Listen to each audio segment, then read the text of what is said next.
What's going on, guys? This is Evan the Xenogears Enthusiast.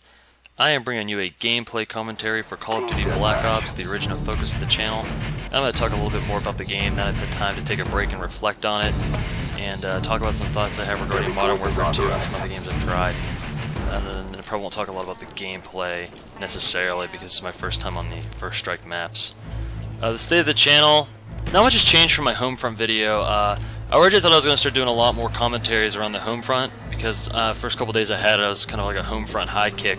It's like, oh, this is a great game, man. It's got some problems, but overall a great game. Since then, I've kind of taken a step back, realizing that I've really just enjoyed Black Ops more as a game overall. Homefront's more casual, I think, and easier just to goof around on, but I think really, in terms of just quality of gameplay, quality of control, just everything like that, Black Ops is a strictly superior game. Not that Homefront is bad, but I don't really have time to play more than one shooter, not the patience nor the time, so this will be the one I play, presumably. I don't really like the Crisis games. I just want to preface, as you watch this gameplay and I talk a little bit, this isn't my best gameplay ever. I mean, my KDRs are fine, everything goes okay, it's just, this is my first time ever playing the First Strike maps. I'm on the First Strike playlist because I said if I'm going to get back into commentating this, I'm going to need something fresh, which was a map pack. I've played a couple of the other maps at a friend's house. I was like, these aren't really worth $10, and they're still not, but I went ahead and sprung for the $10 more or less just to get back into commentating, so here we are. So if I look like I have no idea where I'm going, it's true. If I look like I can't shoot, it's true. I've taken a break from shooters in general, and definitely Homefront does not handle like Black Ops, so really I kind of have to relearn everything. So I'm not making excuses, but keep in mind it's been a while, so there's obviously going to be a decline in my performance.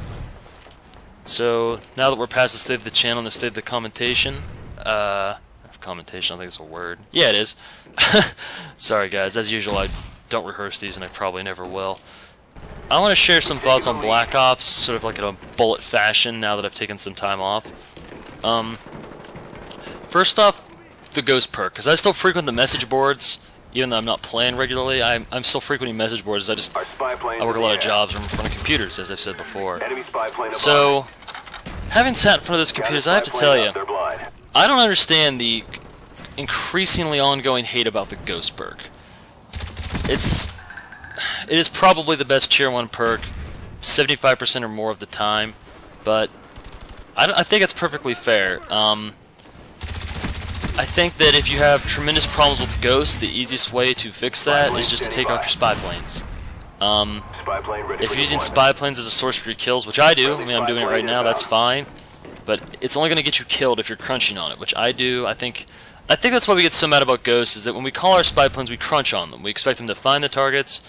We don't expect them, like the Ghost campers in the weird dark corner getting 4 kills every 7 minutes. Like, we don't expect that to happen, you know, but it does, and frankly, I think if you're going to run Ghost, and you're not just going to sit in a very, very obscure place, you need to probably running the silencer to really have the Ghost effect, you know, if you're really going to move around, join as little fire as possible, and trying to build up those big KDR kill streak games in that fashion, then yeah, you need a silencer, you need to make use of it.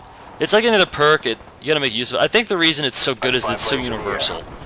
Spy plane is one of the best kill streaks in the game in terms of power level, for the amount of kills you need, and just in general. I mean, it should get you 2 or 3 kills if there's not a lot of Ghosts running around.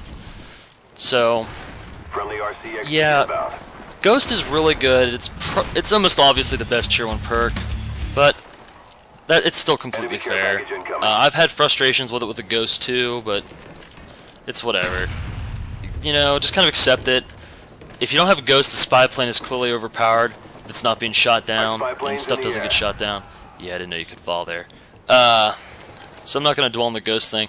Overused weapons is my next topic, because this is something that turned me off from the game majorly. I was trying to use the weird guns like the LMGs and stuff like that. They don't necessarily get a whole lot of use.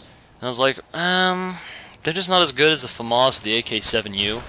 And they never will be. The FAMAS and the AK-7U are clearly the strongest weapons of their respective classes. The AK-7U is probably the strongest weapon, period.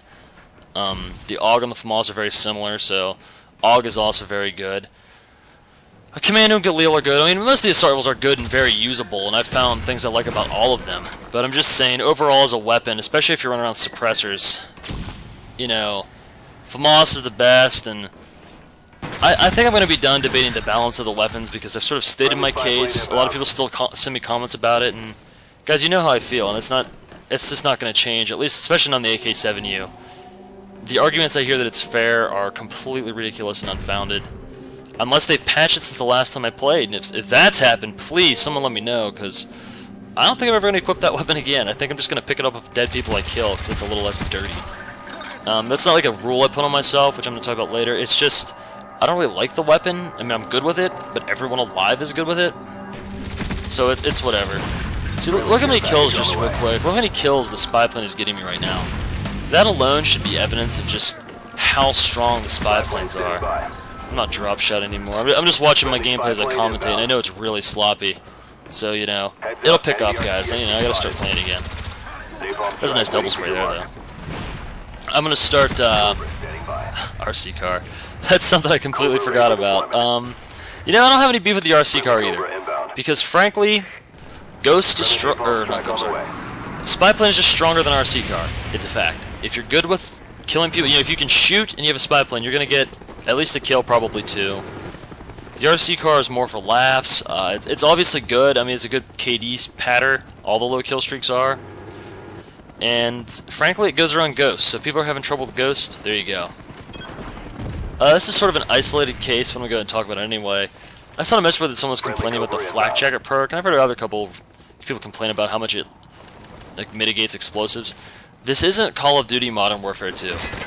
The explosives are not so overpowering that you can't deal with them. And Flak Jacket just further helps with that. And I don't think there's anything wrong with that. If you're trying to run an explosive class, very small percents of the total Black Ops population is running around in Flak Jacket, and it's clearly visible on them because Black Ops was nice enough to give you a visual indicator. So if you see a Flak Jacket, save your grenades and shoot them for a change. I find that people that complain about the Flak Jacket are the same people that never shoot their gun, they just shoot nades. I'm sure there's exceptions to that rule, but there's just no argument that it's overpowered. No way. Hey, look, AK-7. Some things never change. A quick way to ruin this game for you, speaking from personal experiences, unless you intend to play this very regularly, and you intend to try to put yourself in some sort of competitive atmosphere which you don't really exist in, don't worry too much about your KDR. I mean, use it as a measure for how well your game went, but you also have to keep it in the context of the game. I was losing instead of context of the game. I'd post 6 or 8 KDR games and wonder why a couple games later I could go even or just positive 1.1, 1.2. But, you know, I'd lost sight of the fact that it also heavily depends on what you're playing against. That's something that's important in any shooter or any game really, is the quality of your opponent. I could play probably 500 beginners at chess and win every single game if it's their first game. If it's their first game, they probably won't, you know, it's just obvious. This is kind of the same way where if you're playing people that are on their first prestige, their second prestige, and maybe they even play casually, they're not on very much, or obviously, if you're playing regularly, you're obviously going to be way better than them. So you run into teams of friends that are coordinated, or you run into people who play this, you know, more than you do or as much as, you know, you're not going to post the same KDs you normally did. In different maps, different styles you play, different amounts you camp. You know, KDR is not a useless stat, and I use it a lot. I almost always keep track of my KDR. But it's just important. You have to keep it in context. If your KDR is positive, say 1.5, in a game full of competent players that know the maps, that's an accomplishment. You know, and if your KDR is 8.0 in a game where people are awful and you've got your chopper gunners on Nuketown, yeah, that's really not impressive. I mean, you look on YouTube, tons of people put up those videos. Even the professional commentators acknowledge that it's not hard if you just fish around. I mean, if you just really want to get good games to make yourself feel good, which I understand, I've done it before, just every time you play a game, if your opponents are, you know, really good, just exit out, go find another match. I mean, there's more bad players than good players, so it won't be hard for you to find games where you can do really well. So if you're really concerned about your KDR, fish for really bad players. Because even if you're really good, if they're good too, I mean, you're not going to post the ridiculous scores you'd like. I'm going to talk about objective gameplay here a little bit. Capture the flag and stuff like that. I think I touched on this once before in another video, I really think Slayers are underrated. And Slayers is just a term for a guy who's going around killing people on the map. if there's someone on objective gameplay that's running around killing other players and building kill streaks, they're not helping. I mean, you don't have to run on trying to cap every flag ever to be a good player. I mean, personally, when my friends play, we sort of balance it out, where you definitely need people moving on flags, preferably, you know, in teams, but just having people out on the map, just taking people out is pretty effective. There's nothing worse than the person who's negative 10 KDR, who's capped like 9 flags, and at the end of the match, they're screaming to their headset about how they're capping the flags and they're carrying the team and they're playing the objective. Look, you might be playing the objective, but you're building enormous kill streaks for the team. Just because it caps the flag doesn't mean chopper gunners and blackbirds don't screw me up, you know? I mean, especially if I'm trying to get away from Ghost, which I'm not anymore. But when I was trying to get away from Ghost, that was the worst. I'm like, man, come on, guys. Just because you're capping every flag and giving them enormous kill streaks just so they can take them back, I mean, that's not good. There has to be a balance. You need slayers in every game mode. You need people that are going to capture flags, and preferably you need people that do and can do both. You know, guarding flags, taking flags, it's all part of the game, and it's definitely a viable strategy to build big kill streaks for your team. Now, I would say that if you're building big kill streaks in domination, you should probably be running some team-oriented stuff, preferably, like maybe some blackbirds, some dogs, just things that generally make it easier for your team to capture flags. Napalms, you get the idea. Pretty much any of the kill streaks are good, minus a few. You should probably always run spy plane, though, if you're building big streaks. Unless you're doing, like, the all-in blackbird, chopper gunner, dogs thing, which I never really liked anyway. This is a Modern Warfare 2, once again, because I was playing that again during my Black Ops break, and I'm not posting anything from that. Good or bad gameplay. That game's just... It's a good game, but it's just crazy right now. So I'll talk a little bit about, maybe at the end. But... sorry, I sort of lost my train of thought. It's a long commentary, being back at Black Ops and all. Alright, like, there's no one trying to rush to... Or not rush, but trying to build up enormous kill streaks for nukes. Like, they're probably just trying to go positive and get what they perceive as a good game. And, you know, killing a bunch of people and not getting killed much, that is a good game. I mean, sure, they have to... I mean, it's true that if they're not moving on objectives, that could really hamper the team, but... You know, I think people really exaggerate this problem. Very, very rarely do I find it that entire teams are camping on domination. I find that normally is a kind of an even mix. It's what it should be. I mean, the teams that win are obviously the balanced ones. And you shouldn't be giving your team... You shouldn't be taking maybe 12 deaths to cap 1 flag. It's clearly not a good exchange rate. Because, I mean, you have to hold the flags once you cap them. And if you're spawn trapped, don't yell at the people that are defending. Don't yell, period. If you're spawn trapped for a reason. The team has intentionally spawn trapped you. You're in an awful position. Just accept it. It's no one's fault. I mean, it's the team's fault, and now the team has to get out of it. And just because they don't want to rush out and necessarily, like, butcher their KDR if they follow it, I'm not really going to fault them for that. I mean, I think if you're spawn trapped and you're clearly not going to be able to come back without a triple cap, that you have to hold the triple cap, you know, if you want to quit out, that's fine. It's not a rage quit. It's a forfeit. You're clearly not going to win. Not a big deal. I was going to talk about the LMGs, but let me just put it out there. The LMGs suck. I mean, sure, you'll have good games with them. I have good games on my channel with them, but they suck. Don't use them unless you're doing it for the novelty. And that's something I want to take a moment to touch on, which is one of the things I think that really wrecked Black Ops for me was I tried to do my, sort of like my themes, like all LMG prestige or stuff like that. I will never try anything like that again, because I think that ruined this game for me faster than anything else. The idea was to breathe new life into the game by using weird weapons, but when you restrict yourself to weird weapons, you gimp yourself every game ever for a prestige. And that's just not a good idea. If you want to use the LMGs to play around, that's fine. If you want to go with the RPK and just be really hard on yourself, that's cool. I mean, I do it too. But I think when you start putting rules on yourself, like I'll only do this for an entire prestige, which I think isn't common, but I definitely did it, and I regret it. I had friends that did it and kind of regretted it. I think that you should just do with whatever you feel like each individual game. Because when you start trying to do like these big elaborate themes, you start to realize this isn't like an MMORPG, which is designed to build things like that. So don't obsess too much with theme. It's not really going to be relevant to most of my subscribers, most people that will watch this video, but it can happen and it can get you stuck in a rut. It definitely did for me, so don't do that. Don't put rules on yourself. If Ghost works best for you, use Ghost. You've got nothing to prove to anyone.